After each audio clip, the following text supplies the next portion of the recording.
Move on na kay Klay Thompson ng Warriors, naghalimaw si Buddy Hield. Debut game ni DeMar DeRozan sa Sacramento, Draymond Green na high blood sa preseason, Stephen Curry naman mga bro ni-lockdown ni Murray. Golden State Warriors versus Sacramento Kings, second preseason game ni Stephen Curry, katapat ang kakalipat lang na team mga bro na si DeMar DeRozan. First quarter, unang basket ay nakuha yan ni Kevon Looney na parte ngayon ng starting five ng Golden State. De'Aaron Fox naman maagang pinag-skate ang depensa ni Brandon Podziemski. Unang basket naman ng Sacramento nanggaling sa mid-range jumper ni DeMar DeRozan. Solid start para kay DeRozan mga bro, on fire sa opening quarter with 6 points. Parang ayaw pang sumala sa mid-range. Well, specialty kasi yan ni DeRozan, ilista na lang kapag tumira ng mid-range jumper. Jonathan Kuminga solid din para sa Warriors. Stephen Curry gandang ball handles behind the back na nauwi sa easy layup ni Stephen Curry. Take over ang greater shooter halfway mark, dalawang sunod na tres pang naipasok ni Curry bago ilabas under 5-minute mark. Perfect shooting para kay Steph, 3 of 3 sa field.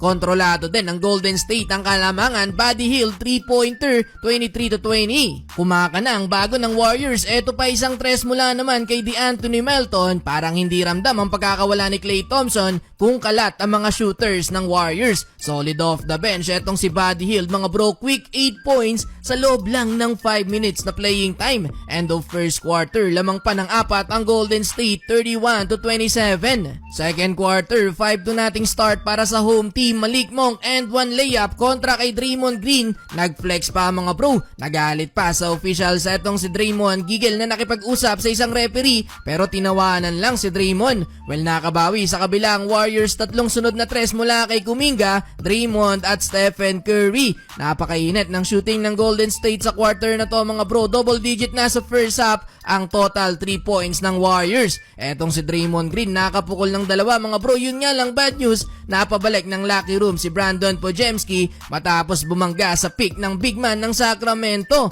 Eto, tinding chemistry ni Green at Curry, alley-oop backdoor play sa ilalim. Under 6-minute mark, hawak pa din ng Warriors ang lead pero naitablayan ni Keegan Murray after ng back-to-back basket na to. Nagiyawan pa ang crowd mga bro nang ma-lockdown niya sa play na to si Stephen Curry. Nagpalakpakan pa ang bench ng Sacramento forcing Curry to pass the ball. Na double knockout pa si Steph dahil after nyan na-foul niya naman sa kabila si De'Aaron Fox at dahil dyan lamang ng home team. Pero buti na lang mainit pa din sila Buddy Hield at Melton na siyang bumuhat sa opensa ng Warriors sa dulo ng quarter. 9 points para kay Melton habang 16 points naman kay Buddy Hield. Siya din ang leading scorer ng Warriors, shooting 6 of 6 sa field. End of first half, lamang ng 2 points ang Sacramento, 68-66. Entering the third quarter, pahinga na sila Stephen Curry pero etong si Buddy Hield mga bro patuloy sa pagpapaulan ng tres. Under 8-minute mark ng third quarter mga bro, meron ng 23 points ang Golden State Warriors. Nakisali pa etong si Moses Moody at Jonathan Kuminga.